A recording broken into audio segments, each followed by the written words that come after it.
Mesdames, bonsoir. Messieurs, bonsoir. Dans ce journal, on s'intéressera au projet d'identification nationale biométrique, un projet en phase avec la politique de protection sociale du chef de l'État, Faure Essosimna Gnassingbé. Il est entré dans sa phase opérationnelle depuis quelques mois. Autre sujet à aborder, ces ouvrages hydrauliques remis aux populations d'Agou-Gadjépé.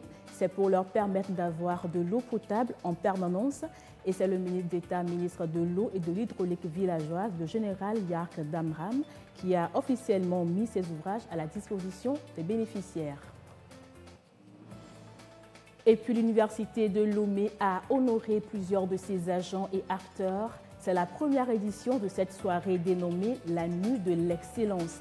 Les distinctions et les lauréats à découvrir en fin d'édition. C'était les titres de cette édition. Bienvenue et voici le journal que nous ouvrons avec cette audience. Le vice-premier ministre et ministre de la Coopération et de l'Action humanitaire luxembourgeois, Xavier Bettel, séjourne à Lomé. Il est en visite de travail depuis quelques jours en terre togolaise. Il a clôturé ses séances de travail avec une audience à lui accordée par le chef de l'État, Faure Essosimna Gnassingbé. Le diplomate luxembourgeois a, au cours de cette audience, fait le point de ses travaux au chef de l'État. Ils ont également discuté des liens de coopération entre le Togo et le Luxembourg. Christine Peteki-Aloudé. Le président de la République, Faure Essosimna Gnassingbé, a échangé ce 29 mars 2024 à Lomé avec le vice-premier ministre et ministre de la Coopération et de l'Action humanitaire du Luxembourg. M. Xavier Bettel a fait au chef de l'État le point de sa visite de travail dans notre pays, marquée notamment par des séances de travail avec des membres du gouvernement sur la vision et les priorités de développement du Togo et du Luxembourg. Le vice-premier ministre luxembourgeois a salué l'excellence du partenariat entre les deux pays qui se renforce davantage, notamment dans les secteurs de l'éducation, l'environnement, l'économie numérique, la formation professionnelle, l'emploi des jeunes et l'inclusion financière. Le Luxembourg est l'un des principaux partenaires de la Semaine africaine de la microfinance SAM, dont la dernière édition s'est tenue à Lomé en octobre 2023. C'était à l'instant le vice-premier ministre et ministre de la Coopération et de l'Action humanitaire luxembourgeois. Xavier Bettel a donc été reçu en audience par le chef de l'État, Faure Essosimna Gnassingbé. Il consiste à attribuer à toute personne physique de nationalité togolaise ou résidant au Togo un numéro d'identification unique. Le projet d'identification biométrique est en phase avec la politique de protection sociale du chef de l'État, Faure Essosimna Gnassingbé. Il est entré dans sa phase opérationnelle depuis quelques mois. Dodo Wari.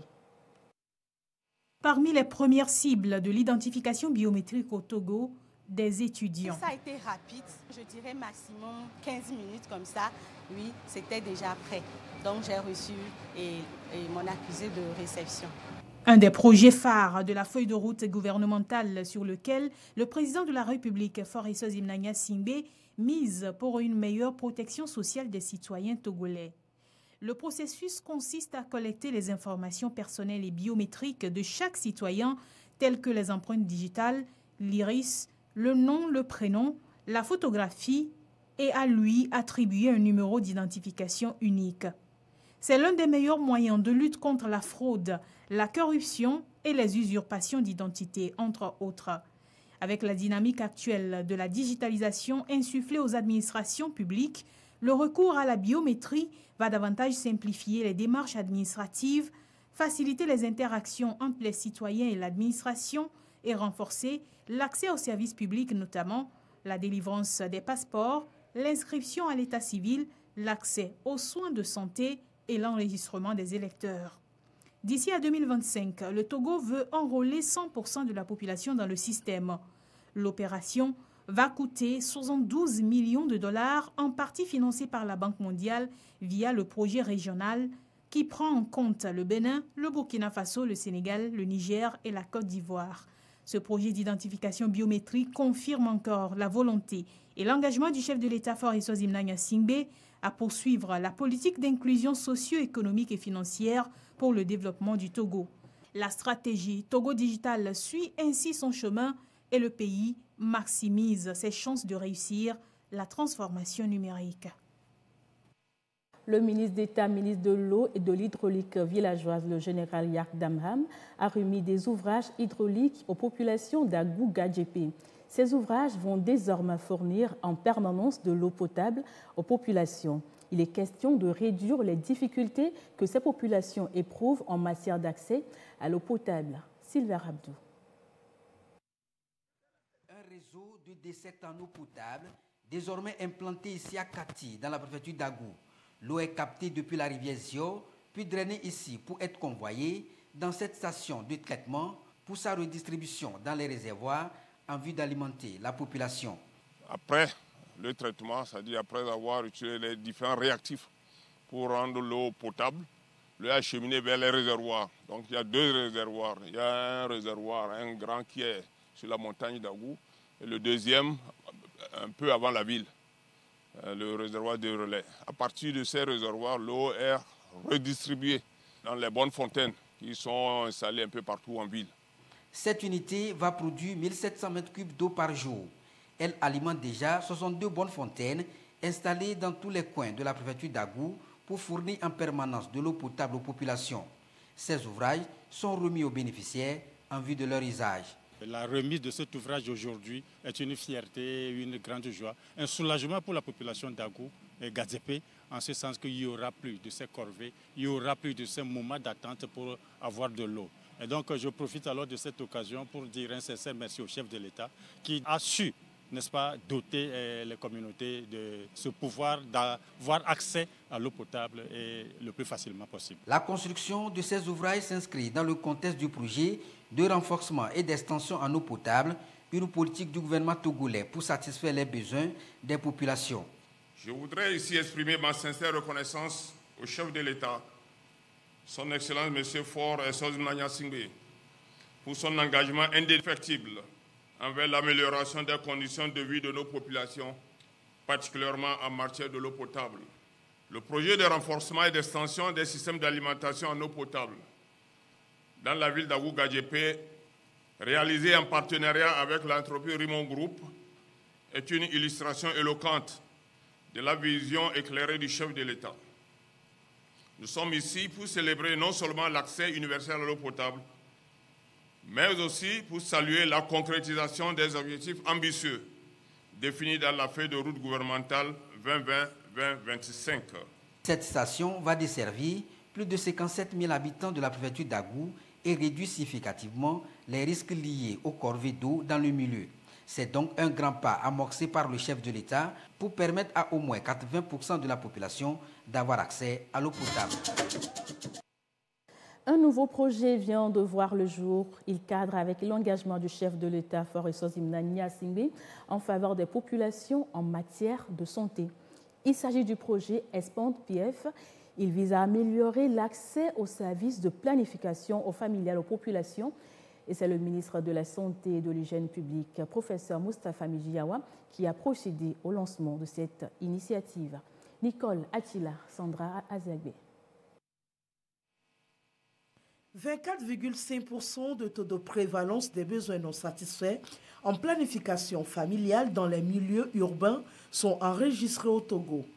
Dans les prochains jours, les populations de ces zones urbaines et périurbaines mal desservies vont pouvoir désormais avoir un accès facile aux services de planification familiale et prendre des décisions concernant leur santé sexuelle et reproductive. Ceci à travers le programme ESPAND-PF. ESPAND-PF est un projet qui a pour but d'augmenter la demande de services de planification familiale et de renforcer également la qualité des services de santé de la reproduction de planning familial au niveau des formations sanitaires du Togo. 3 préfectures, Clotoraro et l'Est-Mono, réparties en 40 structures de santé, seront les premières bénéficiaires de cette phase. Ces choix découlent du travail des acteurs de la santé en collaboration avec leur ministre de tutelle. Nous savons qu'il y a des efforts à faire pour réduire la mortalité maternelle et pour réduire également la mortalité néonatale. Et c'est compte tenu de tout ça et conscient de cette donnée qu'aussi bien l'État et les partenaires ont conjugué leurs efforts pour y remédier. Nous connaissons tous la subvention de la césarienne qui remonte à déjà une douzaine d'années. Le programme OESU qui est mis en œuvre depuis bientôt 3 ans. Et tout récemment, la couverture maladie universelle mise en place par le chef de l'État, Expand PF, vient à point nommé et il constitue une excellente opportunité, d'autant plus qu'il a comme focus les jeunes et les adolescents. Et le Togo est très heureux d'être parmi les 4 pays retenus pour ce projet dont il constitue d'ailleurs le siège régional. Le Cameroun, la Côte d'Ivoire, la Mauritanie et le Togo sont les bénéficiaires de ce projet. Financé par l'Agence des États-Unis pour le développement international à hauteur de 45 millions de dollars, soit 27 milliards 247 500 000 francs CFA. L'initiative s'étend sur une période de 5 ans. L'actualité ce soir, c'est aussi le parti Union pour la République UNIR qui continue de mobiliser ses troupes avant le démarrage de la campagne du double scrutin à venir. Et ce jeudi, la coordination générale UNIR Grand Lomé s'est entretenue avec les responsables d'organisations de jeunes de sa zone. Il s'est agi, entre autres, de leur parler des réalisations du président du parti, Faure Eswatini Nanya Singbe, ces dernières années. Marie-Ange Bidar. Avec promptitude, ils ont répondu à l'appel de leur parti, Union pour la République.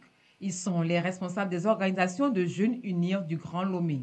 Objet des échanges, revisiter ensemble les réalisations du chef de l'État, Faure Eswatini Nanya Singbe, en faveur du bien-être des populations. Des savanes à la maritime, des projets et programmes ont été exécutés, notamment la construction d'infrastructures routières, sanitaires et éducatives, entre autres.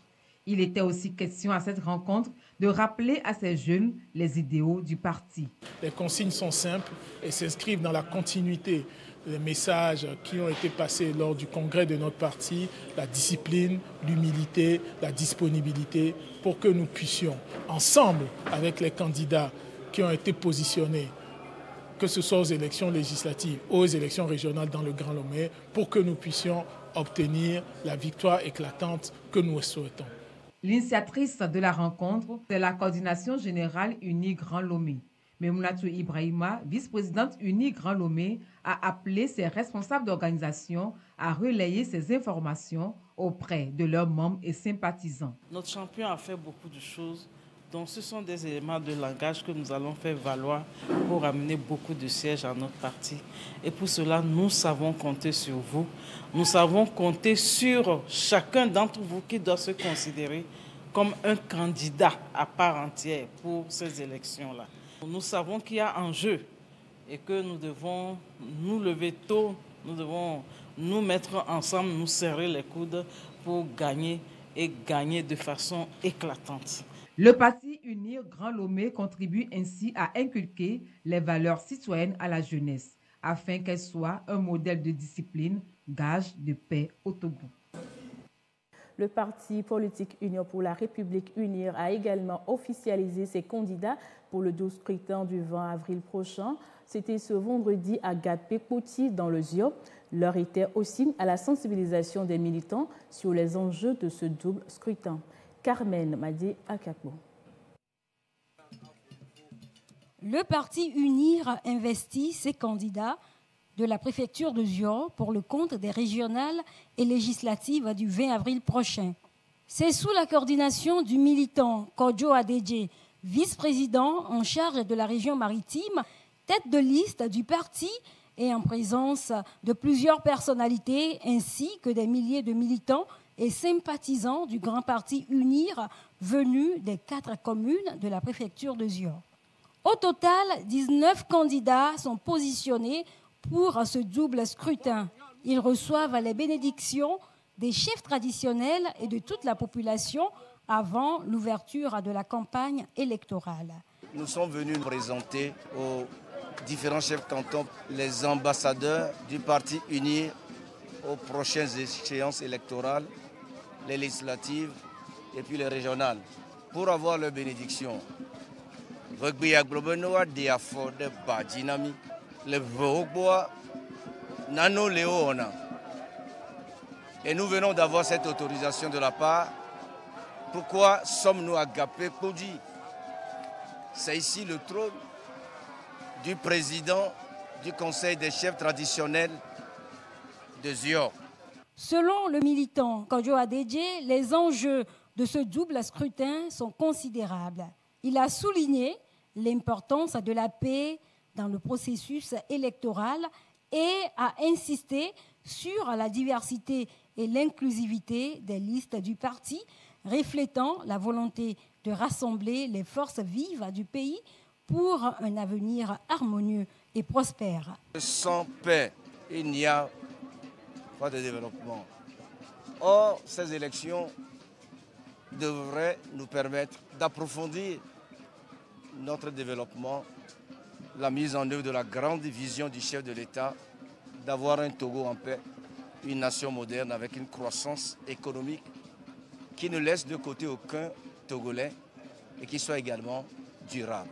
Ces listes, selon le militant Adedje, traduisent la volonté du chef de l'État, Faure Essozi-Mnanya Singbe, de conjuguer le dynamisme avec l'expérience et le savoir-faire en vue de cultiver l'unité et la concorde au sein de la population. Le ministre des Mines et de l'Énergie, présent à la rencontre, a réitéré aux populations de Gapé Kodi la promesse du président de la République d'électrifier le canton. Déjà, les sociétés retenues pour la réalisation de l'ouvrage sont présentées. Une vingtaine de responsables d'organisations de la société civile et de groupes de défense des droits des femmes se forment à Lomé, rencontre organisée par le Centre parlementaire du Canada, et elle vise à fournir aux participants les outils nécessaires pour leur pleine participation et implication dans l'élaboration des lois, budgets et politiques plus sensibles aux besoins des femmes. Isaka Aruna. Des mécanismes inclusifs et sensibles au genre. L'engagement du chef de l'État Faure Essozi-Mnanya Singbe en faveur de l'épanouissement de la femme togolaise n'est plus à démontrer. De plus en plus de femmes aux postes d'État et de responsabilité pour des lois et politiques qui prennent en compte les besoins des femmes et de groupes marginalisés, les organisations de la société civile et les groupes de défense des droits des femmes forment sur les fonctions parlementaires. Dès qu'une loi tombe sur la table de l'Assemblée nationale, quel est le processus que cette loi suit et comment les organisations de la société civile peuvent être mises à contribution dans la réflexion, dans l'analyse de ces lois-là. La deuxième thématique, c'est sur le processus d'élaboration du budget ou bien du vote du budget de l'État. Donc, dès que le budget est soumis à l'Assemblée nationale pour analyse et vote, alors quel est le processus que ça suit et à quel moment les organisations de la société civile puissent être mises à contribution. En mettant l'accent sur ces groupes cibles, le Centre africain pour les affaires parlementaires veut leur permettre de jouer efficacement leur rôle de plaidoyer dans une approche de collaboration avec les représentants du peuple. Puisque ces organisations sont représentées dans toutes les circonscriptions électorales de ces députés, ils pourront nourrir la réflexion de ces députés-là avec les réalités du terrain, le récap sur les projets mis en œuvre, que ce soit par l'État ou les différents partenaires au développement, de manière à ce que ça puisse être le socle dans l'analyse des projets de loi qui leur sont soumis par le gouvernement, les budgets de l'État, pour que ces budgets soient beaucoup plus sensibles aux gens, en prenant en compte les besoins des femmes, des filles, des groupes marginalisés, sans oublier bien sûr les hommes. La session est initiée dans le cadre du projet des législatures inclusives pour des politiques sensibles aux gens, un projet qui vient en soutien au Parlement du Ghana, du Kenya et du Togo. La participation des femmes à la vie politique est donc vivement encouragée au Togo. Le groupe de réflexion et d'action Femmes, Démocratie et Développement GF2D veut faciliter la tâche aux femmes candidates aux élections législatives. Ces dernières ont été formées pendant 2 jours sur les stratégies et outils nécessaires pour affronter avec succès les défis électoraux à venir. Esther Diato, Eli Agba Nyadao. Elles sont des femmes candidates aux élections législatives. Elles se préparent pour mieux séduire l'électorat pendant la campagne. C'est à travers cette formation du groupe de réflexion et d'action Femmes, Démocratie et Développement, GF2D, en partenariat avec la Fondation Hansendel. Il s'agit de leur donner des stratégies les mieux adaptées. En parlant du leadership de la femme aujourd'hui, nous devons dépasser les limites d'appartenance politique et penser comment se serrer les coudes en tant que femme pour qu'il y ait plus de représentation de femmes dans les instants de prise de décision, surtout au niveau de l'Assemblée nationale. Il faut assez de représentativité des femmes et pour que ces femmes puissent être représentatives, elles doivent être outillées et c'est ce que le GF2D nous amène aujourd'hui à faire. Ce programme de formation contribue à la meilleure préparation des femmes pour une participation effective à la vie politique et publique. L'engagement qu'elles viennent de prendre dans la chose politique, qu'elles prennent ça au sérieux. C'était entre griffes réservé aux hommes, mais aujourd'hui nous voyons que la femme a son mot à dire dans la chose politique. Notre message aujourd'hui pour elles, c'est de les encourager, c'est de leur dire qu'elles sont capables de pouvoir tenir. Ça ne serait pas facile sur le terrain, on ne va pas leur faire des cadeaux, que ce soit au niveau de la population, au niveau de leurs adversaires politiques, c'est de leur dire qu'elles aussi, elles seront capables de pouvoir tenir et avoir un résultat à la fin du processus. Cette initiative du GF2D s'inscrit dans la dynamique engagée par le président de la République, celle de faciliter l'accès des femmes aux différents postes décisionnels. La suite de ce journal avec ce communiqué.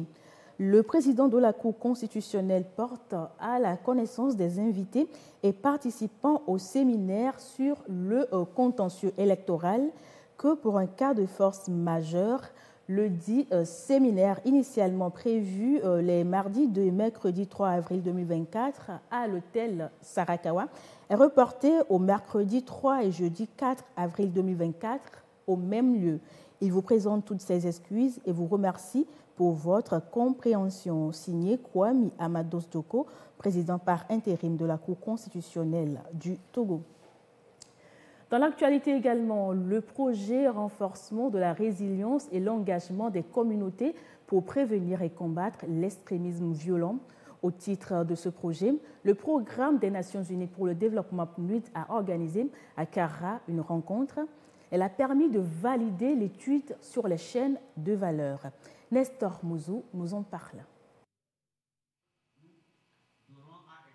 Dans le souci de connaître les plus vulnérables et leurs besoins et permettre une bonne mise en œuvre du projet renforcement de la résilience et l'engagement des communautés pour prévenir et combattre l'extrémisme violent, le Programme des Nations Unies pour le développement PNUD a commandité une mission d'étude. Il s'est agi d'identifier les chaînes de valeur viables, de définir les indicateurs et de proposer des actions pour améliorer la vie des populations des zones d'intervention du projet. Le rapport de l'étude a été soumis ici à validation aux parties prenantes du projet. Nous avons eu à faire l'atelier où on a identifié déjà avec les acteurs locaux les chaînes de valeur prioritaires.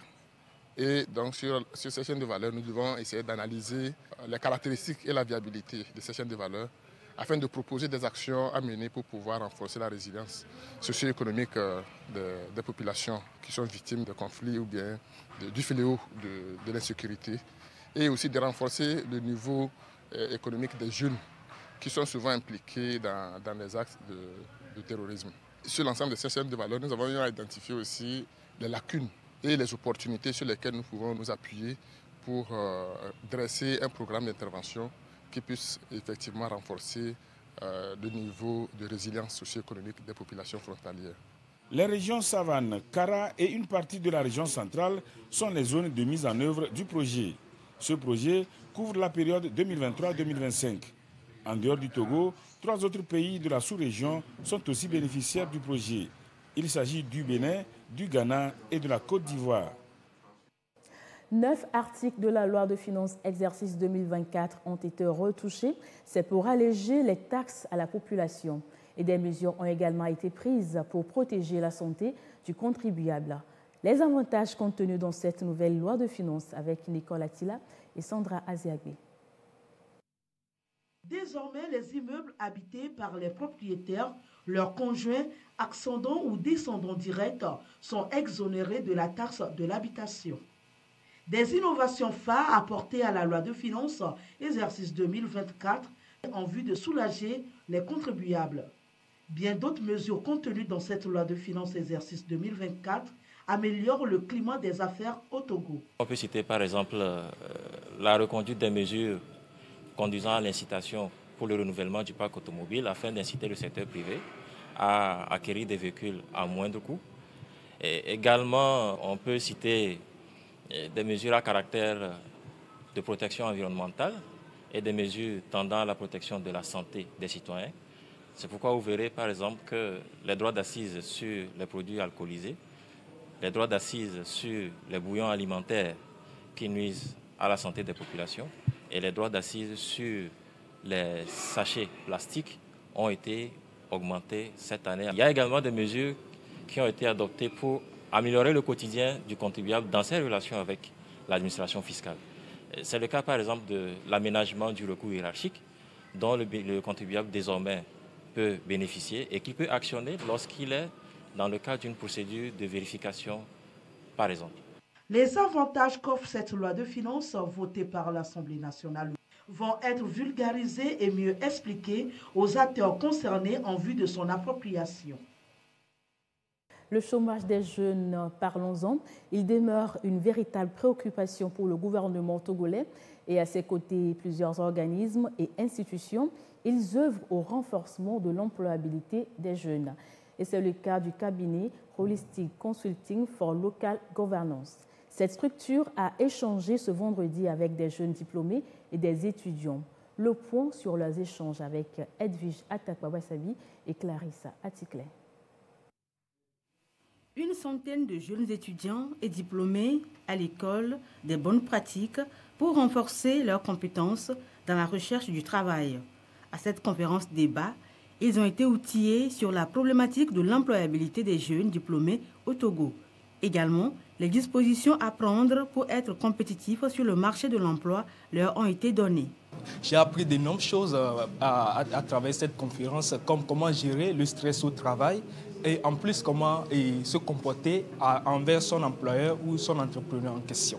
Donc c'est des acquis essentiels qu'on ira développer dans peu de temps. À travers ces échanges, Holistic Consulting for Local Governance entend aider les jeunes diplômés togolais à mieux saisir les opportunités d'emploi que leur offre le gouvernement, de même que le secteur privé.